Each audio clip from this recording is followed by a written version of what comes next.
Aktivitas pertambangan ilegal yang dikeluhkan warga di Desa Sukomulyo, Kecamatan Sepaku, Kabupaten Penajam Pasir Utara, PPU, Kalimantan Timur ditanggapi.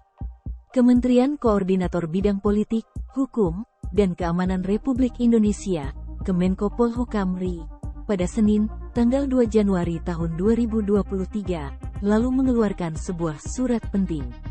Redaksi media ini menerima salinan surat DAI Kemenko Polhukam RI. Surat Kemko Polhukam RI bernomor B3, KM pukul 0-1/2023 bersifat segera perihal menindaklanjuti pengaduan masyarakat. Ditujukan kepada Kepala Balai Pengamanan dan Penegakan Hukum Lingkungan Hidup dan Kehutanan Wilayah Kalimantan. Surat ini bertujuan agar Balai Gakum segera menindaklanjuti keluhan warga Desa Sukomulyo terkait maraknya aktivitas pertambangan ilegal yang mendekati pemukiman warga. Akademisi dari Fakultas Hukum Universitas Mula Warman Herdiansyah Hamzah yang karib disapa Castro menanggapi hal ini. Tentu ini sebagai pelecut agar Balai Gakum segera melakukan tindak lanjut. Surat Kementerian Polhukam ke Balai Gakum KLHK itu pertanda proses penegakan hukum terhadap aktivitas tambang ilegal dalam kawasan hutan.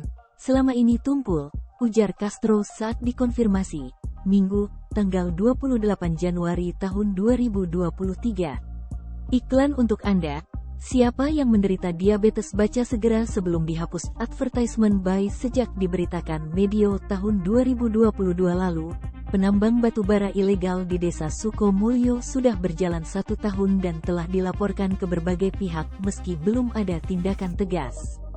Padahal aktivitas ini hanya berjarak sekitar 30 km dari lokasi ibu kota negara, IKN, Nusantara.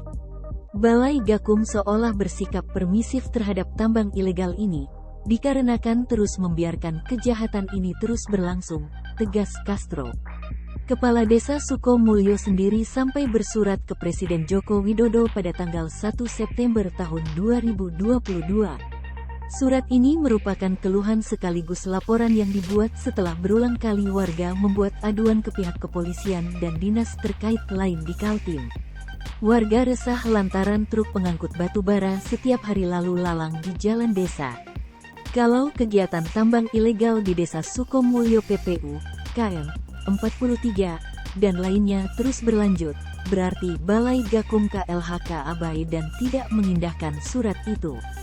Artinya, Balai Gakum KLHK yang perlu diperiksa, jangan-jangan punya muatan konflik kepentingan yang membuatnya ogah bersikap tegas terhadap pelaku tambang ilegal, beber Castro. Dalam surat Kemko Polhukam RI juga ditegaskan bahwa Balai Gakum KLHK wilayah Kalimantan wajib melaporkan kembali setelah melakukan tindak lanjut. Laporan nantinya harus kembali kepada Menko Polhukam terkait hasil penyelidikan lapangan.